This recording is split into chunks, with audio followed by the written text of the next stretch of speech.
आज हम रिलीज कर रहे हैं। 7 साल डीडीसी के पूरे हुए हैं और 7 सालों में 70 से ज़्यादा बड़े बड़े प्रोजेक्ट्स इन्होंने लागू किए। लेकिन मैं आपको एक उदाहरण के तौर पे कुछ एक जो इम्पोर्टेंट प्रोजेक्ट्स थे वो देना चाहता हूँ। जैसे कोरोना का टाइम हुआ, कोरोना के टाइम पे डीडीसी ने बहुत शानदार काम किया।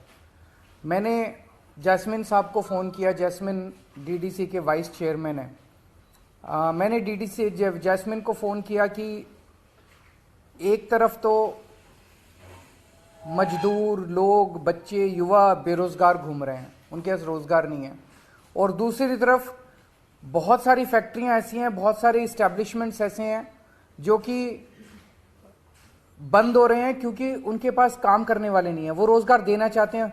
तो इन दोनों की मैच मेकिंग कैसे की जाए, इस पे डीडीसी ने काम करके एक शानदार रोजगार पोर्टल का तैयार किया और उस रोजगार पोर्टल के जरिए 10 लाख से भी ज़्यादा, बहुत से भी कहीं ज़्यादा नौकरियां तैयार हुई। खूब सारे युवाओं को नौकरियां मिली और नौकरी देने वाले और नौकरी लेने वाले, इनका संगम जो है डीडीसी ने कराया।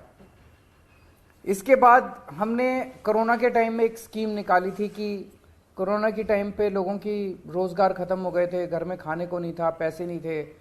सो हम ये चाहते थे कि कोई भी भूख से नहीं मरना चाहिए। तो एक तरफ वो लोग थे जिनको राशन मिल रहा था राशन की दुकानों पे, एक तरफ वो लोग थे जिनके पास राशन कार्ड नहीं था लेकिन गरीब थे, उन तक राशन पहुंचाने के लिए फ्री राशन देने की हमने योजना बनाई। अब इसमें बहुत चैलेंजेस थे। अगर हम कह देते भाई कोई भी जाके फ्री राशन ले लो, तो वहां तो भीड़ मच जाती, वहां पे तो मारकाट मच जाती, एक एक आदमी 10-10 बार भी ले सकता था।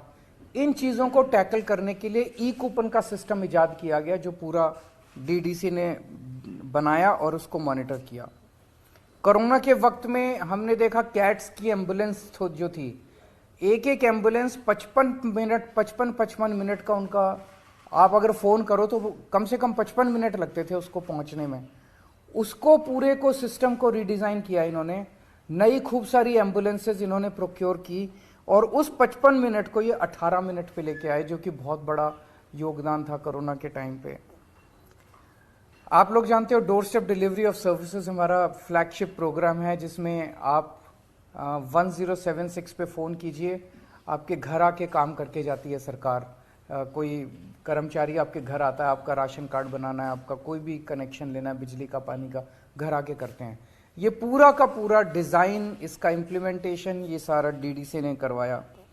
दिल्ली की जो इलेक्ट्रिक व्हीकल पॉलिसी है, जिसकी चारों तरफ दुनिया भर में, केवल देश नहीं दुनिया भर में इतनी तारीफ हो रही है इलेक्ट्रिक व्हीकल पॉलिसी की, ये 1.5 साल तक डीडीसी ने जितने स्टेक होल्डर्स थे, जितने इसमें एक्सपर्ट्स थे, सबके साथ बहुत ज़्यादा रिगरस कंसल्टेशंस की है। ये कंसल्टेशंस नॉर्मल सरकारों के अंदर करना संभव नहीं होता कि अफसर इतने सारे कंसल्टेशंस कर रहे हैं। उन कंसल्टेशंस के बाद एक रॉबस्ट दिल्ली की इलेक्ट्रिक व्हीकल पॉलिसी आई, जो कि बहुत सफल हो रही है। 2 साल के अंदर ही इतने बड़े स्केल के ऊपर व्हीकल्स खरीदे जा रहे हैं। और कल जो हमने एक नया मॉडल, यूनिक मॉडल पे हमने जो ईवी चार्जिंग स्टेशन चालू किया है, इसमें तो गाड़ियां चलाने का, स्कूटर चलाने की कॉस्ट भी बिल्कुल फ्रैक्शन पे आ गई है। 7 पैसे प्रति किलोमीटर पे आप स्कूटर चला सकते हैं, 8 पैसे प्रति किलोमीटर पे वो ऑटो चलेगा, 33 पैसे प्रति किलोमीटर कार चल सकती है। इस तरह का मॉडल पूरी दुनिया में कहीं नहीं देखा गया है। पूरी दिल्ली के अंदर जो इतना बड़ा नेटवर्क सीसीटीवी कैमरास का, कहा जा रहा है कि पूरी दुनिया में एडवांस्ड कंट्रीज को भी पीछे छोड़ दिया। न्यूयॉर्क, वॉशिंगटन, लंदन, टोक्यो, इनके अंदर भी सीसीटीवी कैमरास का इतना घना नेटवर्क नहीं है जितना दिल्ली के अंदर है। ये भी पूरा डिज़ाइन जो है वो मॉडल इन डीडीसी ने किया था। उसके बाद जितने डार्क स्पॉट्स थे दिल्ली के अंदर, जहाँ पे रात को अंधेरा होता था, वहाँ हम लोग स्ट्रीट लाइट लगाना चाहते थे। कई जगह देखा खंबा लगाने की जगह नहीं है, कई जगह कई सारी दिक्कतें थी। तो एक नया मॉडल आया कि लोगों के घरों के ऊपर हम लगाएंगे, लोगों के घरों से बिजली का कनेक्शन लेंगे और उनको हम रिफंड कर देंगे जितना खर्चा आया करेगा।